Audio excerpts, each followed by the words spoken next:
Station పరిధిలో ఘోర అగ్ని ప్రమాదం చోటు చేసుకుంది. ఆటోమొబైల్కి సంబంధించి అర్ధరాత్రి మంటలు ఎగిసిపడటంతో చుట్టుపక్కల వాళ్ళు కూడా ఎవరు లేకపోవడంతో ఎక్కువ మంటలు వ్యాపించడంతో వేరే వాళ్ళు ఇటువైపు నుంచి వెళ్తున్న కొంతమంది చూసి ఫైర్ ఇంజిన్ ఆఫీసర్లకు అయితే కాల్ చేయడం జరిగింది. సో ఇప్పుడు మనం చూస్తున్నాం ఏదైతే ఆటోమొబైల్ షాప్ ఉందో అది మొత్తం కూడా ధ్వంసం అయిపోయిన పరిస్థితి అయితే కనిపిస్తోంది. ఎక్కడికక్కడ బూడిద తప్ప ఎటువంటి వస్తువు కూడా లేని పరిస్థితి అని చెప్పొచ్చు.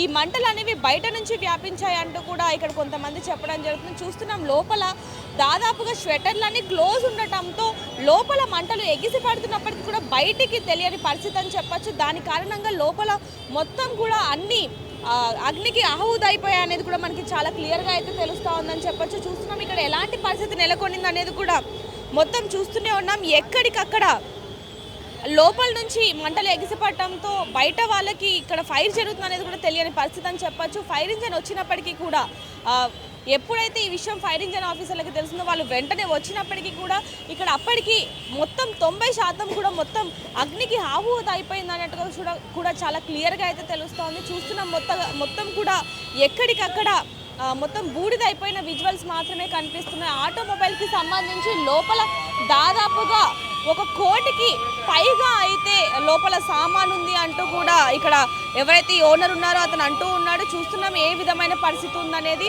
వాళ్ళకి 4 గంటల సమయంలో తెలియటంతో వాళ్ళు వెంటనే ఇక్కడికి వచ్చి చూడగా మొత్తం కూడా వాళ్ళ షాప్ ఏ విధంగా అయితే అంటే 10 గంటలకి క్లోజ్ చేసిన సమయంలో ఏ విధంగా ఉందో అలా లేకుండా ఇలా ఉండటంతో వాళ్ళు తీవ్ర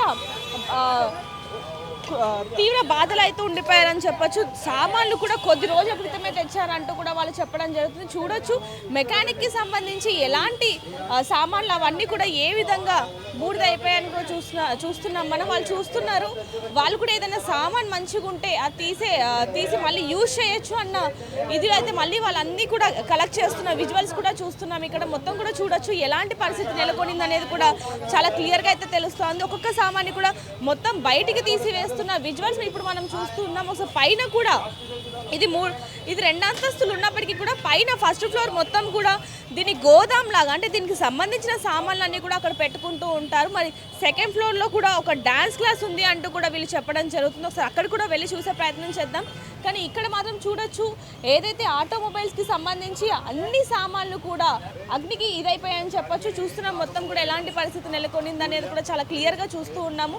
ఒకవైపు నుంచి బుక్స్తో సహా A to Z ఇక్కడ మనకు చాలా క్లియర్గా అయితే కనిపిస్తున్నాయి. అన్ని ఏ విధమైన అగ్నికి ధ్వంసం అయ్యాయి అనేది కూడా చాలా క్లియర్గా తెలుస్తోంది. వీళ్ళ సామాన్లు ఏవైతే ఉన్నాయో అవి ఒక్కొక్కటిగా బయటికి తీస్తున్నారు. ఎంతవరకు సామాన్ పాడైంది, ఎంతవరకు కొన్ని బాగున్న సామాన్లు ఏవైతే ఉన్నాయో అవి తీసి పక్కకు పెట్టడం జరుగుతుంది. ఇప్పుడు మొత్తం కూడా చూస్తున్నట్టయితే దీని గురించి వాళ్ళు మాట్లాడలేని పరిస్థితి అని చెప్పచ్చు. ఇక్కడ చూడొచ్చు ఆటోమొబైల్స్కి సంబంధించి ఇక్కడ చూస్తున్నట్టయితే పేపర్స్తో సహా ఈ ఆటోమొబైల్స్ పేపర్స్ ఏవైతే ఉంటాయో అంటే వాళ్ళు స్లిప్స్ ఇస్తూ ఉంటారు అవి వాటితో సహా అగరబత్తీలు అంటే ఇక్కడ కొంతమంది పూజలు కూడా అంటే ఇక్కడ షాప్లో పూజలు కూడా చేస్తూ ఉంటారు. వాళ్ళు ముస్లిం అయినప్పటికీ కూడా అల్లాకి అగరబత్తీలు పెడుతూ ఉంటారు కాబట్టి వాటితో సహా మొత్తం కూడా ఇక్కడ ధ్వంసం అయిపోయిన పరిస్థితి కనిపిస్తూ ఉంది. క్లియర్గా చూడొచ్చు మొత్తం కూడా ఎటువంటి పరిస్థితి కనిపిస్తుంది అనేది. ఒకవైపు నుంచి చూస్తుంటే పైన కూడా మనం క్లియర్గా చూస్తున్నాం ఇప్పటికీ కూడా పొగలు వస్తున్న పరిస్థితి అని చెప్పొచ్చు. రాత్రి 3 గంటల సమయంలో ఈ విషాదం చోటు చేసుకున్నప్పటికీ కూడా ఇప్పటికీ కూడా మంటలు ఆర్పినప్పటికీ కూడా మంటలు ఈ విధంగా వస్తున్నాయి అంటే మరి లోపల ఎంత దారుణమైన పరిస్థితి ఉంది అనేది మనం ఊహించవచ్చు అనమాట. అంటే బయట నుంచి వచ్చిన ఏదైతే మరి షార్ట్ సర్క్యూట్ అయిందా లేకపోతే బయట నుంచి వచ్చిందంటూ కూడా కొంతమంది చెప్పడం జరుగుతుంది. మరి బయట నుంచి వచ్చిందా లేకపోతే ఏంటనే విషయాలు కూడా ఇప్పటి వరకు తెలియని పరిస్థితి అని చెప్పొచ్చు. ఒకసారి మనం ఓనర్తో కూడా మాట్లాడి తెలుసుకుందాం ఆయన మాట్లాడిన పరిస్థితి అయినప్పటికీ ఒకసారి మరి ఇది ఏ విధంగా జరిగింది ఏంటనేది కూడా ఒక్కసారి ఆయన మాటల్లో అడిగి తెలుసుకునే ప్రయత్నం చేద్దాం. చూడొచ్చు షట్టర్ కూడా ఆఖరికి షట్టర్తో సహా చెక్కతో సహా మొత్తం కూడా ఏ విధమైన ధ్వంసమైందనేది కూడా మనకి చాలా క్లియర్గా కనిపిస్తున్న విజువల్స్ చూడొచ్చు. షట్టర్ కూడా ఒక్కసారిగా ధ్వంసం అయిపోయింది.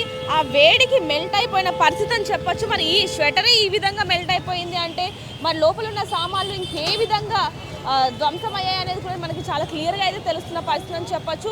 స్వెటర్లు కొన్ని అక్కడ చూడొచ్చు స్వెటర్లన్నీ కూడా ఇరగ్గొట్టి లోపలికి వెళ్ళి మంటలు ఆర్పిన పరిస్థితి అని చెప్పొచ్చు. ఒకసారి మనం పైకి వెళ్ళి కూడా చూసే ప్రయత్నం చేద్దాం. మరి పైన ఏ విధమైన పరిస్థితి ఉంది ఏంటనేది కూడా దాంట్లో భాగంగానే ముందు ఇక్కడ మనతో పాటు ఓనర్స్ కూడా ఉంటారు. ఒకసారి వాళ్ళ దగ్గరికి వెళ్ళి మరి అంటే వాళ్ళు ఇక్కడికి రాని పరిస్థితి అని చెప్పొచ్చు. ఎందుకంటే కొన్నేళ్ళగా ఇక్కడ వాళ్ళు వ్యాపారం చేస్తూ ఉన్నారు. ఇప్పుడు సడన్గా ఈ విధంగా అవ్వడంతో మేము అసలు లోపలికి కూడా రాలేని పరిస్థితి అంటూ కూడా వాళ్ళు ఇక్కడికి కొంచెం దూరంలో ఉండి ఎంతగానో బాధపడుతున్న పరిస్థితి. బంధువులందరికీ కూడా ఫోన్లు చేసి ఈ విధంగా అయింది అంటూ కూడా చెప్తున్న పరిస్థితి అని చెప్పచ్చు. ఒక్కసారి వాళ్ళ దగ్గరికి వెళ్ళి మాట్లాడే ప్రయత్నం చేద్దాం. ఇంకోటి పైకి కూడా వెళ్దాం. పైన ఏదైతే ఒక డ్యాన్స్ క్లాస్ ఉంది అది కూడా మొత్తం కూడా అగ్నికి ఆహుతైపోయినట్టుగా కూడా మనకి చాలా క్లియర్గా అయితే తెలుస్తుంది. దీనికి సంబంధించి కూడా ఒకసారి ఓనర్తో మాట్లాడి తెలుసుకునే ప్రయత్నం కూడా చేద్దాం. అసలు ఏం జరిగింది ఏంటి అనేది. నమస్తే భయ్య, అంటే బాధ పెట్టాలని కాదు, అసలు ఏం జరిగింది? ఫైర్ యాక్సిడెంట్ అయిందని ఫోన్ వచ్చిందమ్మా, తెలియదు ఎట్లా అయింది. మీకు ఎప్పుడు ఫోన్ వచ్చిందండి? 3 o'clock. 3 o'clock. అంటే మీరు నైట్ అన్నీ కూడా లైట్స్ ఆఫ్ చేయడం, స్విచ్ ఆఫ్ చేయడం ఇవన్నీ కూడా చేసేది? మెయిన్ క్లోజ్ చేసి వెళ్తాం అమ్మ డైలీ. ఇవాళ కూడా నేనే క్లోజ్ చేసి వెళ్ళాను. నైట్ ఏ టైంకి క్లోజ్ చేశారండి? 10:30. అంటే మీకు ఎవరు కాల్ చేశారు? ఫైర్ ఇంజన్ వల్ల లేకపోతే ఓనర్ అమ్మ, షాప్ ఓనర్ వెనకాలనే ఉంటారు వాళ్ళు. అంటే ఇప్పుడు ఎంత అండి రెంట్ ఎంత కడుతున్నారు? ఓకే, లోపల ఎంతవరకు సామాన్ ఉంటుంది? ఇప్పుడు ఎంత లాస్ అయింది మీకు? నియర్ అబౌట్ 1 CR పైన ఉంటుందమ్మా. అంటే కొన్ని సామాన్లు చూస్తుంటే అది ఇప్పుడు కొత్తగా, అంటే కొన్ని నెలల క్రితమే తెచ్చినట్టుగా ఉన్నాయి కొత్తగా, అవి కూడా అగ్నికి ఆహుదైపోయాయి. మరి దాని గురించి గాడ్ నోస్ అమ్మా, ఇప్పుడైతే ఏం చెప్పలేము, ఫ్యూచర్లో చూడాలి ఏమవుతుంది. చూడొచ్చు 1 CR అంటే దాదాపుగా కోటికి పైగా లోపల సామాన్ ఉంది. మరి మేము ఎలా ఇది చేయాలంటూ ఆయన మాటలు కూడా మాట్లాడలేని పరిస్థితి అని చెప్పచ్చు. ఒకసారి మిగతా వాళ్ళతో కూడా మాట్లాడి తెలుసుకునే ప్రయత్నం చేద్దాం. మీకు ఎప్పుడు తెలిసిందండి? మార్నింగ్ 7కి తెలిసిందండి. మార్నింగ్ 7 o'clockకి తెలిసింది. పైన కూడా ఒక స్టోర్ రూమ్ లాగా ఉంది. మరి లోపల ఎంత సామాన్ ఉండొచ్చు? నార్మల్గా అయితే నేను ముందు 50-60 lakhs అనుకున్నాను, కానీ బ్రదర్ ఏమంటున్నారంటే ఎక్కువ ఉంటుంది. ఇప్పుడు చూడండి, ఎవరు బిజినెస్ ఉంది, ఎవరు స్టాక్ ఉంది వాళ్ళకి మంచిగా తెలిసి ఉంటుంది. మనం 100% చెప్పలేము కదా. ఇప్పుడు నార్మల్ నాది కూడా ఆటోమొబైల్ షాప్ ఉంది, చిన్న షాప్ ఉంది. ఇప్పుడు చాలా స్టాక్ ఉంది, 1 CR పైనే ఉంటుందని చెప్తున్నారు. దాని గురించి ఇక ఏం చెప్పలేము మనం. స్టాక్ అయితే చాలా కనిపిస్తూనే ఉంది కదా, చూస్తేనే కనిపిస్తుంది. 2 floors మొత్తం నిండా ఉంది. అసలు ఎలా అయింది అనుకుంటున్నారు? అంటే దాదాపుగా ఆయన అంటున్నారు, మీ బ్రదర్ అంటున్నారు, మేము వెళ్ళేటప్పుడు అన్ని కూడా జాగ్రత్తగా లైట్స్ ఆఫ్ చేసి అన్ని కూడా. షాప్లో ఫైరే కాలేదండి, బయట ఫైర్ అయింది అది. ఎందుకంటే ఫస్ట్ వీడియో చూసాం కదా మేము, బయట ఎవరో తీశారు. ఫస్ట్ బయట అది టైర్ షాపు అది ఉంది, బయట టైర్స్ ఏదో ఉన్నాయి. ఆ టైరు రెగ్జిన్ బయట అసలు షార్ట్ సర్క్యూట్ అయిందా, అక్కడ ఎట్లా అయింది, మళ్ళీ ఎవరైనా అంటే చలికాలం కదా చెప్పలేము, ఎవరైనా బయట కూర్చొని ఏదైనా వేడి కోసం ఎట్లా పెట్టారా, బయట నుంచి స్టార్ట్ అయినట్టు కనిపిస్తుంది. అది ముందు బయటనే ఎక్కువ అయింది మంట, దాని తర్వాత లోపలికి పోయింది. అది మళ్ళీ ఫైర్ వాళ్ళు వచ్చి పలగొట్టినప్పటికీ అది గ్యాస్ ఏదో అయినట్టు అయ్యి ఇంకా పెరిగిపోయింది. నేను ఒక వీడియో చూశాను, ముందు తక్కువ కనిపిస్తుంది, తర్వాత ఫైర్ వాళ్ళు వచ్చి వర్క్ స్టార్ట్ చేసినాక ఇంకా పెరిగిపోయింది. అది షట్టర్స్ కూడా క్లోజ్ ఉన్నాయి కాబట్టి లోపల ఎంత మంట వస్తుంది అనేది బయటకు కూడా తెలియని పరిస్థితి అని చెప్పొచ్చు. అవును, అదైతే చెప్పాం, కానీ మ్యాక్సిమం అయితే బయట కనిపించింది ముందు, దాని తర్వాత మెల్లగా లోపల పోతుంది. బయట అసలు మంట అనేది బయటనే తగిలింది. అది నాకు తెలిసినంత వరకు అయితే మనమైతే అది అనుకుంటున్నాం, బయటనే ముందు అయింది ఫైర్, అది దాని తర్వాత లోపల పోయింది. సో చూడొచ్చు, ఇంటి ఓనర్ ఫోన్ చేయడంతో మాకు తెలిసిందంటూ కూడా ఓనర్స్ ఇద్దరు కూడా చెప్పడం జరుగుతుంది. సో బయట ఒక పంచర్ షాప్ ఉంది. మరి వాళ్ళు కనుక ఇది చలికాలం కాబట్టి చలి మంట వేసుకుంటున్న సమయంలో మరి ఇలాంటి ఘోరం జరిగిందా లేదా ఏంటనే విషయాలు కూడా పోలీసులు దర్యాప్తు చేపడుతున్నారని చెప్పొచ్చు. ఒకసారి మనం పైకి వెళ్ళి కూడా చూసే ప్రయత్నం చేద్దాం. ఏదైతే ఇప్పుడు ఆటోమొబైల్స్కి సంబంధించి స్టోర్ రూమ్ ఏదైతే ఉందో అది ఒకసారి ఏ విధంగా ఉందనేది కూడా ఒకసారి చూసి తెలుసుకునే ప్రయత్నం చేద్దాం. అందులోనూ లోపలికి వెళ్ళలేని పరిస్థితి అని చెప్పచ్చు. ఇంకా కరెంటు వైర్లు కూడా తెగిపోయిన పరిస్థితి ఇక్కడ చూడొచ్చు మనం. ఆ కరెంటు వైర్లు కూడా మొత్తం తెగిపోయిన పరిస్థితి కనిపిస్తూ ఉంది. వెనకాల చూసుకుంటే ఏదైతే ఈ ఆటోమొబైల్స్కి సంబంధించి కనుక చూసుకుంటే వెనకాల ఇల్లులు కూడా ఉన్నాయి. ఒకవేళ కనుక ఈ మంటలు కనుక సరైన సమయంలో ఆపకపోయి ఉంటే కనుక ఇంకెలాంటి ఘోరం జరిగే అవకాశం ఉందనేది కూడా అసలు మనం ఊహించలేమని చెప్పచ్చు. కరెంటు వైర్లతో కూడా మొత్తం కూడా ధ్వంసం అయిపోయిన పరిస్థితి ఇక్కడ మనకు చాలా క్లియర్గా కనిపిస్తుంది. ఇక్కడ కూడా చూడొచ్చు, పక్కనే స్తంభం కూడా ఉంది, స్తంభానికి వైర్లు కూడా చాలా ఉన్నాయని చెప్పచ్చు. సరైన సమయంలో ఫైర్ ఇంజన్ వాళ్ళు ఇక్కడికి వచ్చి ఆపకపోయి ఉంటే ఎలాంటి ఘోరం జరిగేది అనేది కూడా ఊహించని పరిస్థితి అని చెప్పచ్చు. ఒకసారి ఫస్ట్ ఫ్లోర్కి వెళ్ళి కూడా ఒకసారి అసలు పైన పరిస్థితి ఏ విధంగా ఉంది ఏంటనేది కూడా ఒకసారి చూసి తెలుసుకునే ప్రయత్నం కూడా చేద్దాం. వెనకాల కూడా దాదాపుగా ఇల్లులు చాలా వరకు ఉన్నాయి. ఇక మనం చూస్తున్నాం వెనకాల దాదాపుగా 4 బిల్డింగ్లకు పైగా కూడా ఉన్నాయి. చూడొచ్చు ఒక్కొక్కటి బిల్డింగ్ కూడా 5 అంతస్తులు ఉంది. లోపల వెనక్కి మాత్రం అంటే చుట్టూ గోడలు ఉన్నాయి కాబట్టి అందులో పక్కన ఏ బిల్డింగ్స్ కూడా లేవు, ఖాళీ ప్రదేశం ఉంది కాబట్టి ఈ మంటలు అదుపు ఉన్నాయని చెప్పచ్చు. ఒకసారి పైకి వెళ్ళి చూసే ప్రయత్నం కూడా చేద్దాం, ఏ విధంగా ఉంది ఏంటి అనేది కూడా.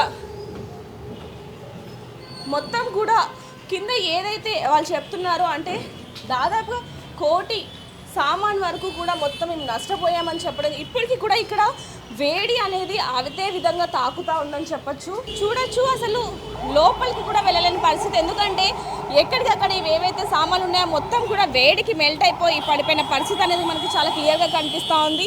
అదేవిధంగా పైన ఒక డాన్స్ క్లాస్ కూడా ఉన్నట్టుగా వాళ్ళు చెప్పడం జరుగుతుంది. చూస్తున్నాం మొత్తం కూడా ఎలాంటి పరిస్థితి నెలకొనింది అనేది కూడా, మొత్తం కూడా వాళ్ళకి లాస్ వచ్చిందంటూ కూడా వాళ్ళు చెప్పడం జరుగుతుంది. సో సెకండ్ ఫ్లోర్లో ఏదైతే వాళ్ళు సామాన్లకి సంబంధించి ఒక ఫ్లోర్ మొత్తం కూడా పెట్టుకోవడం జరిగింది, అది కూడా ఒకసారిగా ధ్వంసం అయిపోయిన పరిస్థితి కనిపిస్తూ ఉంది. బయట నుంచి కూడా అసలు ఏమి మిగిలిన పరిస్థితి కనిపిస్తుందని చెప్పొచ్చు. పైన కూడా ఒక డాన్స్ క్లాస్ ఉంది అంటూ కూడా వాళ్ళు చెప్పడం జరుగుతుంది. ఒకసారి మరి డాన్స్ క్లాస్ ఏ విధంగా ఉంది ఏంటనేది కూడా ఒకసారి చూద్దాం. ఇక్కడ చూడొచ్చు సౌండ్ బాక్సులకు సంబంధించి అయితే పక్కన పెట్టడం జరిగింది. మరి లోపల ఎలాంటి పరిస్థితి ఉంది ఏంటి అనేది కూడా ఒకసారి మనం పైకి వెళ్ళి చూద్దాం.